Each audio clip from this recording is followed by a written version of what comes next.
So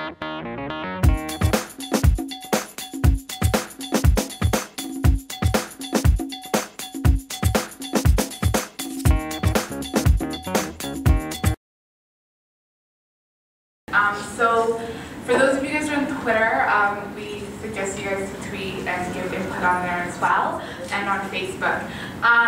So I hope Mariam was able to briefly explain to you what Teach Somalia is.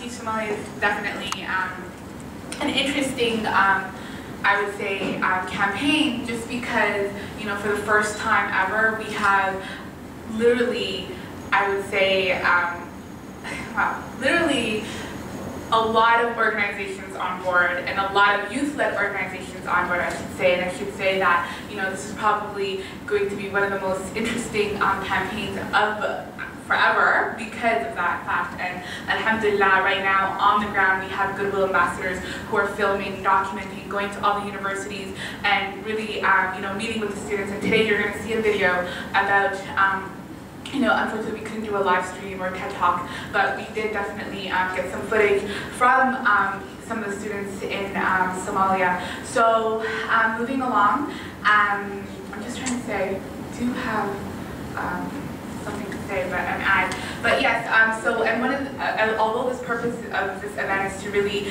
showcase what Teach Somalia is about, but also we will be collecting donations, and if you would like, although it's not, you know, mandatory, and, you know, the whole intention of this event is to really just tell you guys what's going on, but there are donation boxes at the front, and if you do want to donate a 5 or a 10 or 20 or whatever, you're more than welcome to. And also our website launched today, so just go to teachsomalia.com, and you know, you'll get a lot of information. We're going to be having a lot of events here, Ottawa, Minneapolis, Sweden, and London, so for your friends to also, if you guys can share that.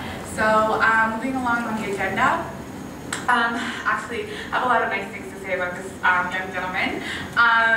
So before I read out his bio, I just really want to say, you know, mashallah, a lot of us young people who are involved in our communities, you know, we connect on Facebook, we connect on social media, and it's really interesting because I've, you know, connected with this young man, and, you know, never really, I honestly didn't think I was going to meet him, but, you know, mashallah, we always hear words of wisdom, and we always definitely uplift each other, because, you know, doing community work is definitely something that's draining, something that's, you know, very tiring on our souls. And, you know, mashallah, he's someone who's always been there and always, you know, giving a hand whenever I need it. So he's in Toronto, and he's been here for a month, and he's been doing a lot of tours, and I'm really glad for him to be here, because you can come and talk about that. But yeah, so I'm really glad that he's here, alhamdulillah. So I'm just going to read the little brief bio that I have of him.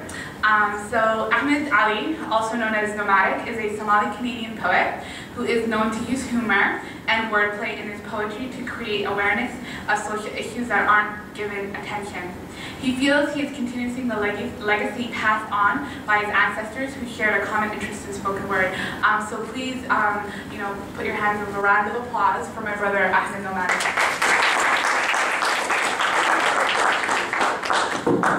Really, I would like to move. Assalamu alaikum. I can project. You guys can hear me, right? Yeah. I try to project my voice well. Shako shako. I'll see that again. Shako shako. Okay. My name is Ahmed Ali, aka Nomadic. I go by Nomadic. I just thought I'd explain that to you first because I am a Somali individual. As Somalis, we are nomads, pastoral nomads. We're going from place to place with livestock, and we're searching for food. However, it's different now. We're in Canada. We're no longer going from place to place, although we do move a lot. And we are suffering difficulties with ed and all this stuff. We're still moving from place to place, but not necessarily for food now, it's for knowledge. So therefore, I am trying to gather knowledge and share knowledge.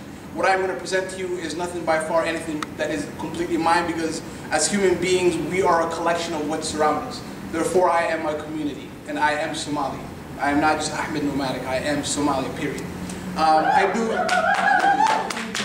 The reason why I do poetry, first and foremost, is I never really pictured myself doing a job where I'm working for somebody else. I don't want to work for anybody. I want to work for myself. And alhamdulillah, with poetry, I've been able to achieve that. Currently, I'm the Canadian champion for spoken word poetry in Canada, which is an amazing thing because it's the first Somali. That's the first Somali to ever win something like that. So alhamdulillah, it was very blessing. Just the importance of education, in my opinion. I was born in Somalia, Then I moved to Italy when I was 4, and then I moved to Canada when I was 8. I went to Edmonton, Alberta. Within the first year, we went to Kitchener, Ontario, and I've been living there, and now I live in Edmonton for about 5 years. I've been moving a lot my whole life, so I'm still a nomad. However, it confuses me as to who I was. And I did not get the proper education growing up in my family about what Somali people are. We live in a very small town, we didn't know much about people. I went back to Somalia when I was 18. It got real. Because we're used to this security net when we have here, but Somalia, it's totally different. There's no fire trucks, there's no ambulances, there's no police, there's nothing. If I punch you out right now, that's it. You either come get me, or you better be quiet. That's it. There's nobody's gonna come search you. So this is a story that happened to me. I was there, this was about the 2nd month I was there, and I was playing soccer with my cousin, and this is a true story that unfolded. Before I could reach to pick up the soccer ball that had rolled under the pickup, I found myself staring into the darkness of an AK barrel from a Somali kid I didn't know. And forget what I was reaching for. Last thing I wish to see is my soulless bloody body from a spirit's perspective that is no more.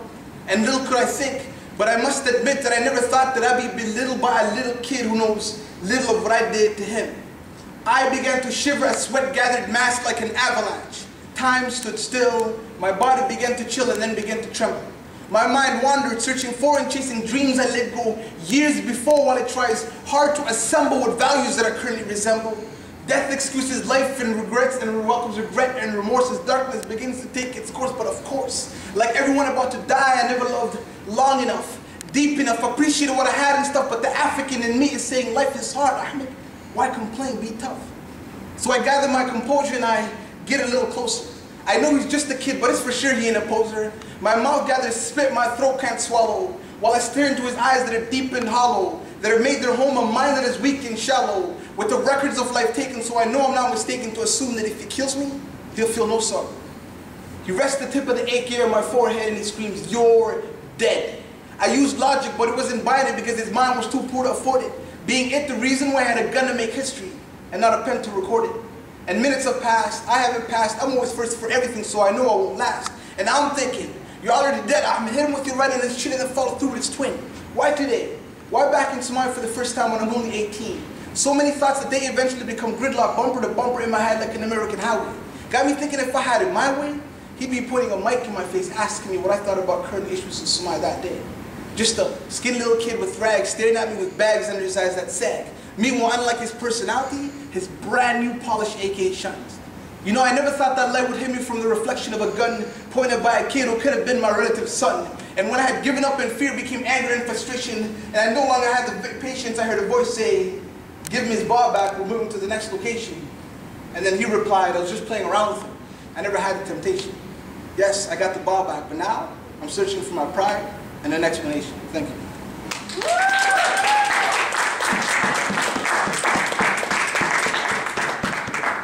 So that's a true story. That's lack of education in my opinion. If this individual had a pen and not a gun, what difference would he have made?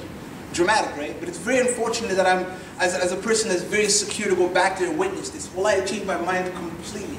Before that, I never knew what reasoning, intellect, or critical thinking was. I never understood that, because my whole life I had everything. If I want to warm something up, I put it in the microwave 2 seconds, halas, it's done.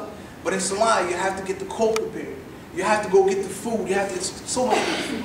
So it's good to give back, because imagine what it will do to somebody that's born in Canada and goes back and sees that. Do you think they'll love Somalia? No, they'll only spread the bad news that's already been going on. And there's a lot more beautiful stuff there is to Somalia than what we see.